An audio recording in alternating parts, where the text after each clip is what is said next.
गथ'नि IIT आव फरायनायाव दिनै हेफाजाब होफैदों मा बुंगोन?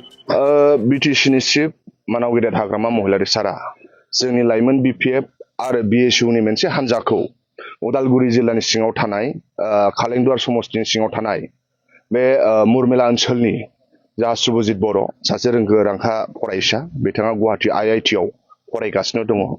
दा बिथांनो 5 लाख थाखा होनो थाखाय जों इउथ BPF आरो BSU खौ दिनै फुङाव बिटिसिनि चिफ मानाव गेदेर हाग्रामा महिलारि सारा दैथायहरदोंमोन।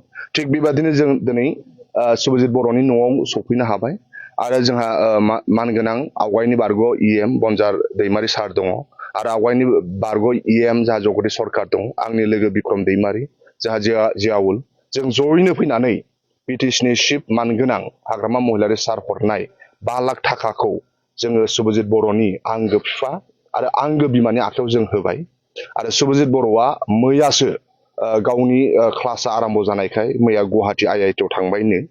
दा जोङो 5 लाख रांखौ जों बिमा आरो बिफानि आखायाव होबाय।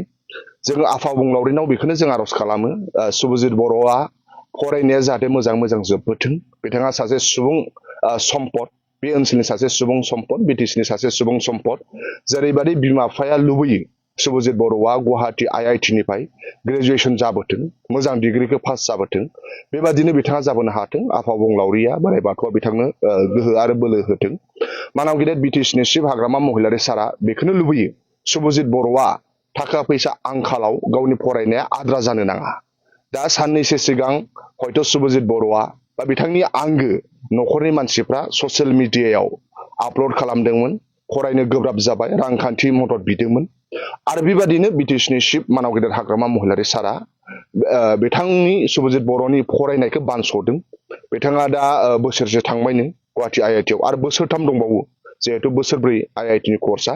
दा बे बोसोरथामखौ मानाव गेदेर बिटिसिनि चिफ सारा बानस'जोब्बाय आरो सुबजित बर'नि न'खराव 5 लाख रां जोंखौ होफैनो होबाय आरो जों इतिमধ্যे होबाय आरो बिथांनि बेजों सुबजित बर'नि फरायनाय कर्सआ मोजां जोबथों, बेखौल' जों आफा अबंलावरिनाव आर'ज खालामबाय। दा निटनि बेलायाव माबायदि जागोन?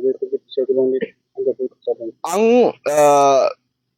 जाय 2022 मायथाइनि निट आनजादखौ उथ्रिसारनो हाबाय, गिबियाव लाइमोन BPFनि जानानै आं बे उथ्रिसारनो हानाय साफ्रोमबो बिजाथि बिथांमोनखौ आं साबायखर बावबाय आरो जों मिजिं थियो बिथांमोनहा साफा सरकारि मेडिकेल कलेजाव एडमिसन मोनथों। अल अभार दा इन्डियायाव 11 लाखनि बारा फरायसाफ्रा निट एग्जाम पास जादों। जोंनि आसामाव प्राय 11-12 हाजारसो जादों खोमा निट पासआ। दा बिथांमोना सोर गभर्नमेन्ट मेडिकेल कलेजाव एडमिसन मोनो बेखौ जों नेनो नांगोन।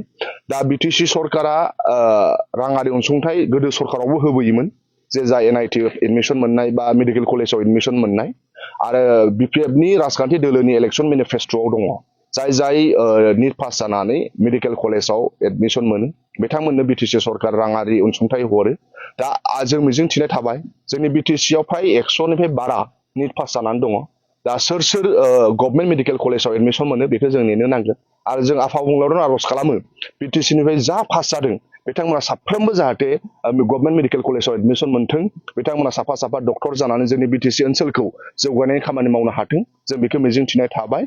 फिन खनसेबाव लाइमोन BPF आरो सारा BPF राजखान्थि दोलोनि जानानै बिटिसिनिफ्राय जाय बिजाथिफ्रा निट पास जाबाय बिथांमोननो जोंनि फारसेनिफ्राय गाहाम हामलायनाय जासिहरबाय थाबाय।